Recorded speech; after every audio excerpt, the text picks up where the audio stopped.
ये पैगाम है भारत के हर कंटेंट क्रिएटर के नाम।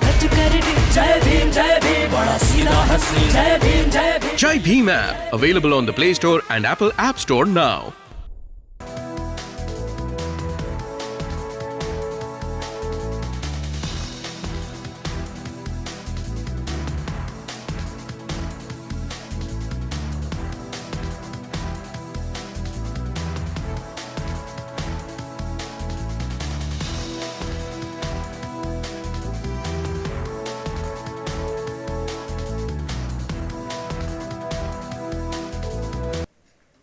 विश्वरत्न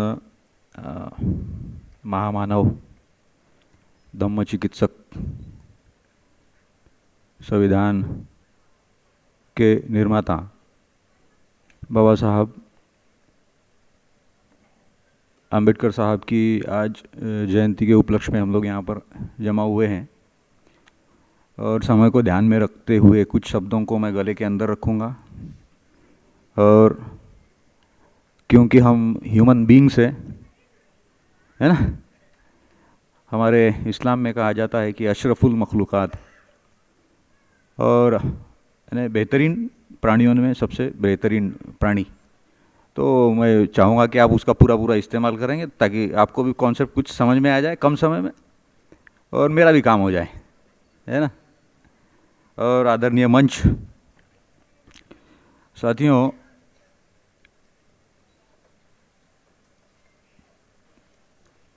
बहुत बेहतरीन कोशिश आने वाले भारत के लिए जो 26 जनवरी 1950 को अपेक्षित थी वो आज देखने को मिल रही है, ऐसा कहा जा सकता है यकीनन।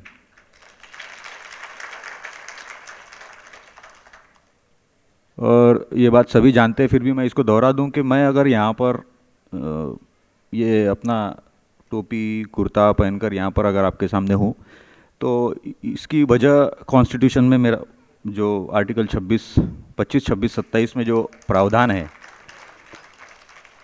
उस वजह से मैं इस अपने धर्म के परिधान पर यहाँ पर आपके सामने पेश हुआ हूँ। और ये भी कह देना चाहता हूँ कि आर्टिकल 19 में ये प्रावधान है कि मैं अपनी बात को पूरी आज़ादी से कह सकूँ। ये भी मैं बतौर ख़ास बता देना चाहता हूँ क्योंकि इस मुल्क में रहने वाले मुस्लिम कम्युनिटी के लोग जो है वो अगर अपना पहनावा पहनकर चलते हैं, हमारे सिख धर्मीय अपना पहनावा पहनकर चलते हैं, तो ये कहीं ना कहीं कॉन्स्टिट्यूशन का के द्वारा दिया गया राइट है। बस हो गया डॉट। अब सेकंड पॉइंट, है ना। तो आज जो वर्तमान परिस्थिति भारत की है और हमारे अभी कार्यक्रम लेने का जो एक है छोटा सा एक तरीका है, यानी मुझे लगता है मैं ये कह सकता हूँ कि इससे पहले मैंने जितने कार्यक्रम देखे हैं ना, और शायद इसके बाद भी ऐसे कार्यक्रम होंगे जिसमें 90% रिजल्ट वही निकलेंगे जो हमको और महापुरुषों को अपेक्षित नहीं है। क्योंकि वो आदत है ना सर, वो लत बन गई है। अब वो आदत बनने को भी तो 72 साल लग गए ना, अब छूटने को कुछ तो लगेंगे। लेकिन तब तक दुश्मन अपना झंडा और अपना डंडा और अपना परचम गड़ा चुका होगा। ये बात थोड़ा ध्यान में रखना, समझ रहे ना मैं क्या बोल रहा हूँ। तो इतना वक्त हमारे पास भी नहीं है, इसीलिए विनोद सर ने भी कहा है और मैं उसको अपने शब्दों में कहना चाहता हूँ कि ये जो मामला है अब वर्तमान परिस्थिति में, अब सुशिक्षित जो लोग हैं ना, यानी शिक्षित लोग जिनको अपन कह सकते हैं, अब शिक्षित लोगों का रोल कुछ रह नहीं गया। अब बदलाव ये लोग नहीं ला सकते, समझ रहे। बदलाव शिक्षित लोग नहीं ला सकते। क्यों? अगर शिक्षित लोगों को लाएंगे तो परेशानी हो जाएगी, प्रस्तावना सेकंड में करनी पड़ेगी। बेशक सच कह दो अगर से लोगों को बुरा लगे, है ना साहब। क्योंकि अगर गलती पकड़ी नहीं जाएगी तो सुधारी कैसे जाएगी। अब शिक्षित लोग गलतियां करते हैं और 72 सालों में यही हुआ। सर ने एग्री किया प्रस्तावना में लेकिन मैं ये कहना चाहूँगा कि अब दौर प्रशिक्षित लोगों का है। इस देश को बदलाव के लिए प्रशिक्षित लोगों की ज़रूरत है। शिक्षित आदमी गलती करने के 90% चांसेस है, लेकिन प्रशिक्षित आदमी गलती करने के 0.1% भी चांसेस नहीं होते। मैं क्या कहना चाह रहा हूँ वो आप समझने की कोशिश करें, ठीक है? डॉट। अब तीसरा पॉइंट है ना, आप समझ गए? तो अभी तीसरा पॉइंट ये है कि अब इस देश को, मुझे नहीं लगता कि अब राजकारणियों की या और किसी की और इसकी और उसकी किसी की ज़रूरत है, क्योंकि 72 सालों में हमने सबका टेस्ट ले चुके हैं। तो अब देश को राजकारणियों की ज़रूरत नहीं है। इस देश में अगर बदलाव आएंगे तो वो क्रांतिकारी ही ला सकते हैं। अब किसी की ज़रूरत है ऐसा लग नहीं रहा, क्योंकि बहुत एक्सक्यूज हो गया ना, बहुत एक्सप्लेनेशन हो गया, बहुत सब कुछ हो गया। अब एक्शन करना है तो एक्शन के लिए ट्रेंड लोग चाहिए होते हैं। लॉजिक कितने लगाएंगे? लॉजिक नहीं, कितने लगाएंगे लॉजिक? और बदलाव की एक वैज्ञानिक प्रणाली है। बुद्धा ने भी उसको कहा है कि बदलाव लाने के लिए स्वयं को बदलना पड़ता है, खुद को बदलना पड़ता है। और ये 14 अप्रैल का जो प्रोग्राम हो रहा है ना अभी, ये उस बदलाव का एक वाहिद उदाहरण बनकर सामने आएगा। तो इस बदलाव को अपने को कंसिस्टेंटली आगे मेंटेन करते रहना है। ये उन लोगों की जवाबदारी है जो इस हॉल में आज उपस्थित है। वो गलती से भी ये गलती ना करें कि उसको कल्चरल बनाए, समझ रहे ना? वो कल्चर नहीं था। ये उदाहरण, मिसाल के तौर पर एक लेडी अगर उसको वो हामला हो जाए, यानी गर्भधारणा उसको हो जाए, और उसने जिस तारीख उसका जब वो बच्चे को जन्म देती है, तो बच्चे का जन्मदिन कब मनाते अपन? जब वो प्रेग्नेंट हुई थी तब, या जब वो उसका डिलीवर हुआ तब ना? अभी 2 तारीख है, 26 नवंबर और 26 जनवरी, है ना? उदाहरण वही है, शायद सटीक ना बैठे लेकिन आसान, समझने में आसान हो जाए आपको। 26 नवंबर को संविधान दिन हम लोग मनाते हैं। संविधान भारत का है, भारत राष्ट्र है और राष्ट्र का ग्रंथ है संविधान, और उसको हम 26 नवंबर को मनाते हैं। और 26 नवंबर को देखा जाता है कि पूरी इंडिया के अंदर जो लोग मनाते हैं, इंडिया के बाहर भी जो लोग मनाते होंगे, वो पर्टिकुलर एक कम्युनिटी के हैं। अच्छा, दूसरी बात यह है कि ये 26 नवंबर को संविधान दिन मनाने का कार्यक्रम 2015 से ही होश में लाया गया, समझ रहे? यानी इंजेक्टेबल है, ये इंजेक्ट किया हुआ है। अब इंजेक्ट क्यों किया? 26 जनवरी जो प्रजासत्ताक दिन है, गणतंत्र दिन है, और उसी दिन संविधान लागू हुआ। उस दिन की महत्व को, गरिमा को खत्म करने के लिए काउंटर प्रोग्राम 26 नवंबर है, ऐसा कहा जा सकता है। मैं क्या कहना चाह रहा हूं, आप समझने की कोशिश करें। वो कैसा है, सच जल्दी दिमाग में घुसता नहीं, और घुसा तो वो छोड़ता नहीं फिर, है ना?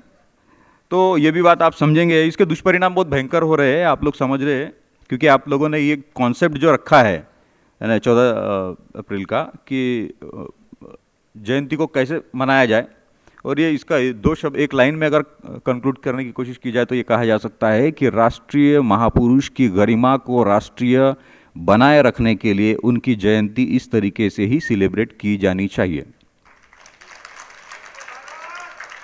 वंदे भारत। तो ये गरिमा का ध्यान रखना पड़ता है साथियों। अब डॉट सेकंड, अब इसके बाद का जो मामला है वो एक पॉइंट क्लियर कर दूं कि हमारे कार्यक्रम का जो मैं देखा इसके पहले भी बहुत बार, ये कार्यक्रम हमारे, ये कार्यक्रम छोड़ के इसके पहले मैंने जितने कार्यक्रम देखे और इसके बाद भी जितने कार्यक्रम इस ऑर्गेनाइजेशन को छोड़कर दूसरे ऑर्गेनाइजेशन जो करेंगी वो गलत ही करेंगी, इसकी पूरी गारंटी मेरे को है।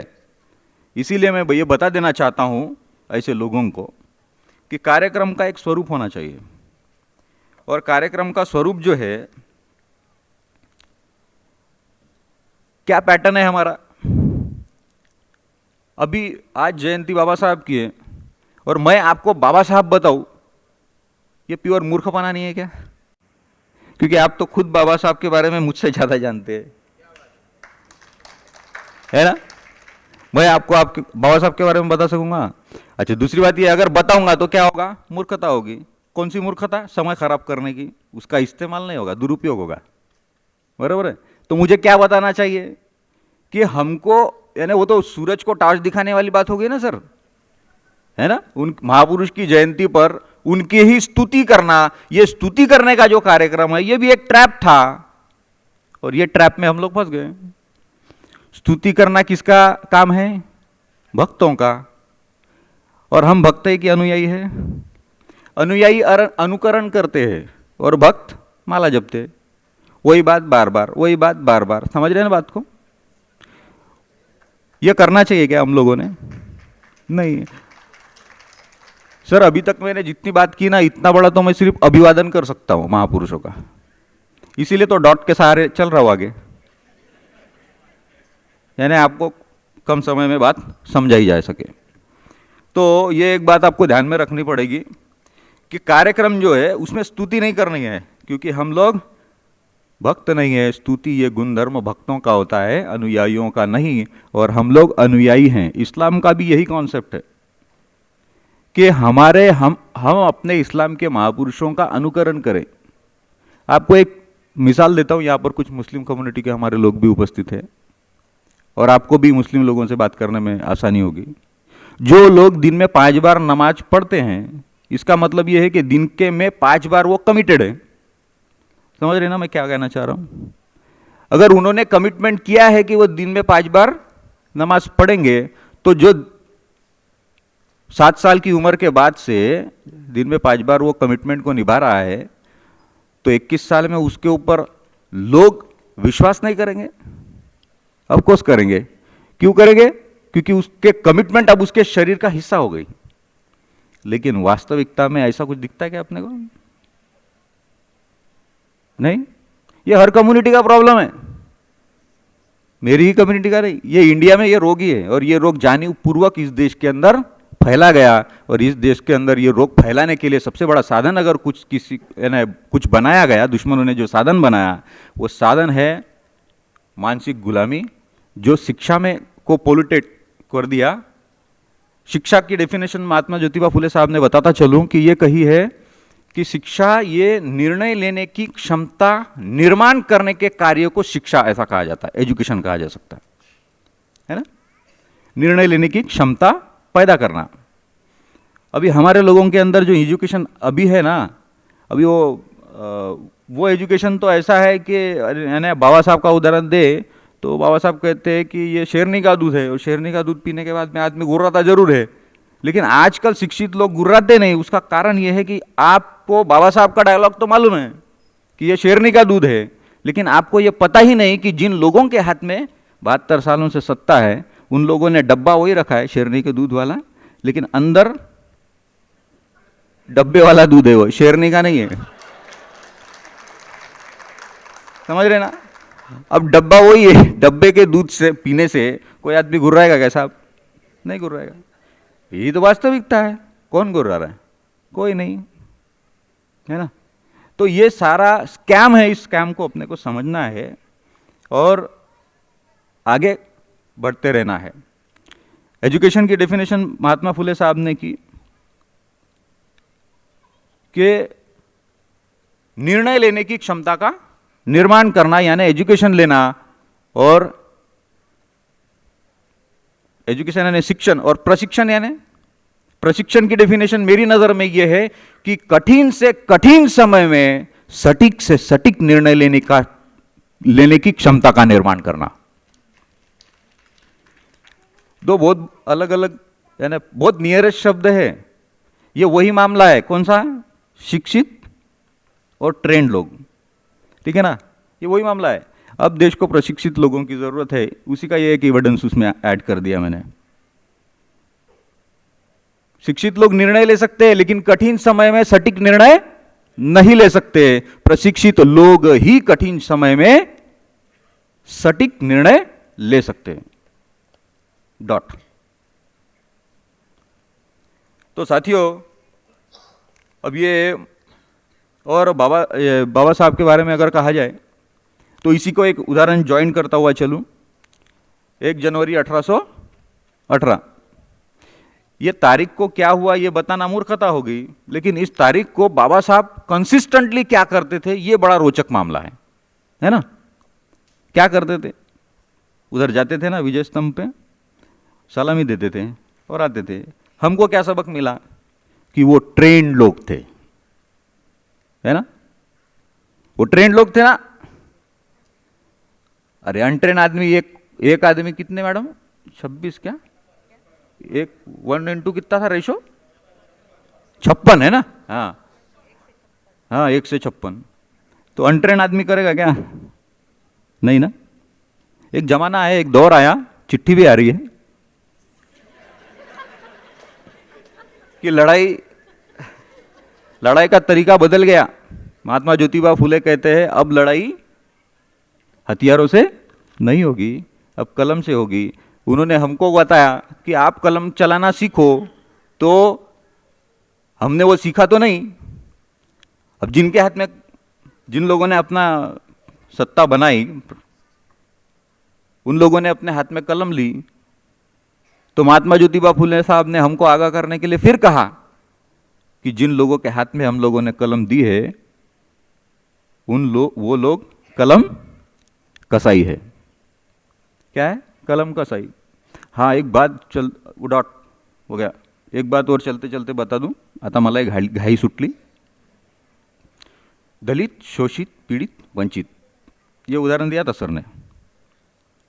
अभी सर दलित का क्या, यानी दुश्मन कैसे उसका यूज कर रहा है ना, वो वर्ड मैं आपको क्लियर करके बता देना चाहता हूँ। ये दलित ये शब्द है ना, मैं अभी ये पहला मंच है जिसके ऊपर इस शब्द को मैं इतने बार ले रहा हूँ, क्योंकि मैं ये जानता हूँ कि B.R. अम्बेडकर साहब भी इस बात को नकार देते, ये वर्ड से इनकार कर देते। लेकिन आज मैं बतौर खास ये कर रहा हूँ, इसकी वजह यह है कि आपको ये समझा दिया जाए, समझ लिया जाए कि इसके बाद ये वर्ड इस्तेमाल नहीं होना चाहिए। उसका कारण ये है, एक तरफ है दलित और एक तरफ जो एजुकेशन से डिलेट कर दिया वो दलित, जो हक और अधिकारों से डिलेट कर दिया गया वो दलित, जो अपने यानी स्वाभिमान से डिलेट कर दिया गया है ना, वंचित कर दिया गया, डिलेट कर दिया गया, वो दलित। समझ में आ रहा है? कॉन्सेप्ट समझ में आ रहा है? ये कितना भयंकर है? नहीं, शब्द छोटा सा है पर कितना भयंकर है।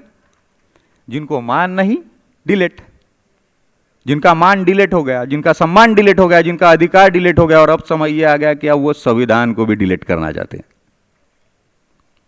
और हमारे पास में क्या प्लानिंग है?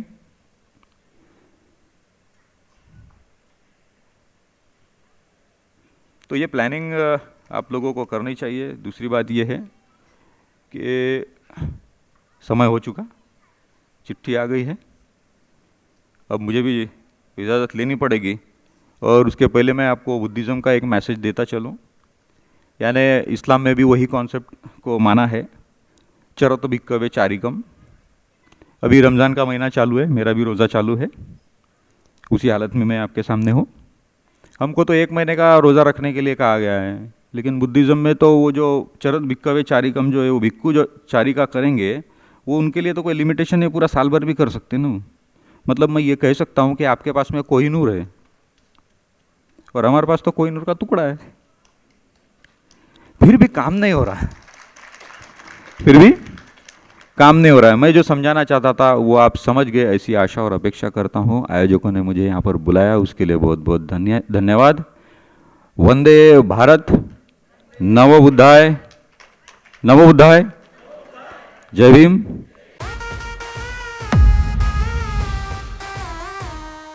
ये पैगाम है भारत के हर कंटेंट क्रिएटर के नाम।